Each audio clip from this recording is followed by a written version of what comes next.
இந்த சேதாரத்துக்கு மேல கொடுத்தீங்கன்னா உங்க காசை வேஸ்ட் பண்ற மாதிரி தான். லலிதால வாங்குங்க, நிறைய பணம் சேவ் பண்ணுவீங்க. மாண்புமிகு அவைத் தலைவருக்கு வணக்கம். எஸ்ஐஆர் எனப்படும்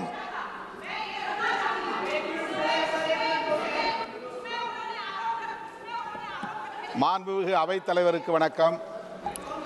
எஸ்ஐஆர் எனப்படும் வாக்காளர் பட்டியல் சிறப்பு தீவிர திருத்த நடவடிக்கை நாட்டில் பெரும் விவாதத்தை ஏற்படுத்தி இருக்கிறது.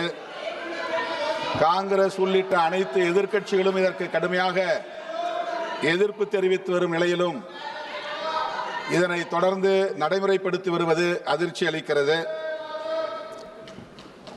எஸ்ஐஆர் தேர்தல் காலம் அல்லாத பிற காலங்களில் நடைமுறைப்படுத்த வேண்டிய ஒன்று. வழக்கமாக வாக்காளர் பட்டியல் திருத்த நடவடிக்கை சம்மரி ரிவிஷன் அல்லது இன்டென்சிவ் ரிவிஷன் என்கிற பெயரில் அவ்வப்போது நடந்திருக்கின்றன. ஆனால் இப்போது வாக்காளர்களின் குடியுரிமையை பரிசோதிப்பதற்கான ஒரு நடவடிக்கையாக இதனை மேற்கொண்டிருப்பது அதிர்ச்சி அளிக்கிறது. மக்கள் பிரதிநிதித்துவ சட்டத்தின்படி செயல்படக்கூடிய தேர்தல் ஆணையம் ஒரு வாக்காளரின் குடியுரிமையை சோதிக்க அதிகாரம் கொண்டிருக்கிறதா? அதிகார வரம்பை மீறி தேர்தல் ஆணையம் இப்படி செயல்படுவது அரசமைப்பு சட்டத்திற்கு எதிரானதாகும். வாக்குரிமையை பறிப்பது மட்டுமில்லாமல் இந்த மண்ணின் மைந்தர்களின் குடியுரிமையை பறிக்கிற முயற்சியாக இது அமைந்திருக்கிறது. பீகாரில் நடைபெற்ற சட்டமன்ற பொதுத் தேர்தலில் 47 லட்சம் பேர் வாக்காளர் பட்டியலில் இருந்து நீக்கம் செய்யப்பட்டிருக்கிறார்கள். அண்டை நாடுகளில் இருந்து ஊடுருவி வரக்கூடியவர்களுக்கு வாக்குரிமையை அளிக்கக்கூடாது என்கிற அடிப்படையில் இந்த நடவடிக்கை மேற்கொள்ளப்படுவதாக ஆளும் கட்சி தரப்பிலும் தேர்தல் ஆணையத்தின் தரப்பிலும் சொல்லப்படுகிறது. ஆனால் பீகாரிலே நீக்கம் செய்யப்பட்டிருக்கிற 47 லட்சம் பேரில் யாராவது ஒருவர் அண்டை நாட்டை சார்ந்தவர் என்று அடையாளம் காட்ட முடியுமா?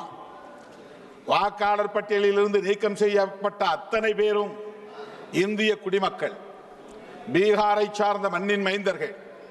ஆக இந்த நாட்டு குடிமக்களின் வாக்குரிமையை பறிப்பது மட்டுமில்லாமல் குடியுரிமையையும் பறிக்கிற முயற்சியில் இந்த அரசு ஈடுபட்டிருப்பது அதிர்ச்சி அளிக்கிறது.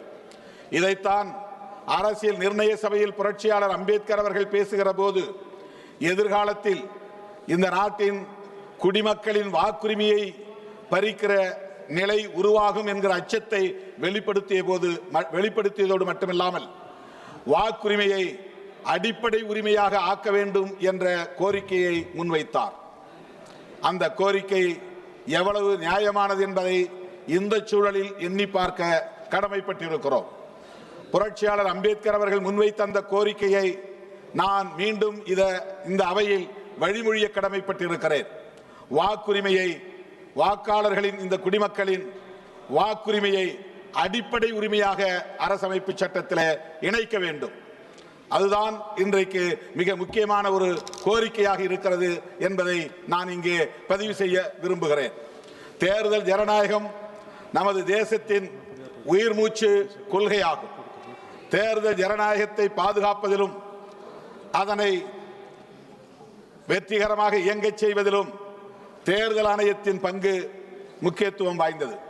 ஆனால் இந்த தேர்தல் ஆணையம் சுதந்திரமாக இயங்க வேண்டும். பிஜேபி ஆட்சிக்கு வந்த நாளில் இருந்து தேர்தல் ஆணையம் உள்ளிட்ட முக்கியமான அரசு நிறுவனங்கள் அரசியல் தலையீடு இல்ல ஒரு சிக்கலாக மாறி இருக்கிறது.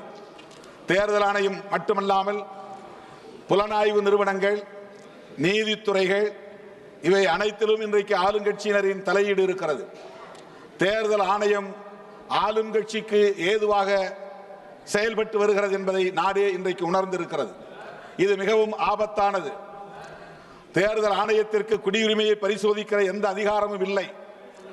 மக்கள் பிரதிநிதித்துவ சட்டம் அந்த அதிகாரத்தை தேர்தல் ஆணையத்திற்கு வழங்காத போது சிஏஏ சட்டத்தை நடைமுறைப்படுத்துவதற்கு எப்படி அது துணிந்தது? 13 ஆவணங்களை கோருகிறது. இந்த 13 ஆவணங்களும் குடியுரிமையை பரிசோதிப்பதற்கான ஆவணங்கள். எனவே எஸ்ஐஆர் என்கிற இந்த நடவடிக்கையை உடனே நிறுத்த வேண்டும். குடியுரிமையை பரிசோதிக்கிற முயற்சியை கைவிட வேண்டும்.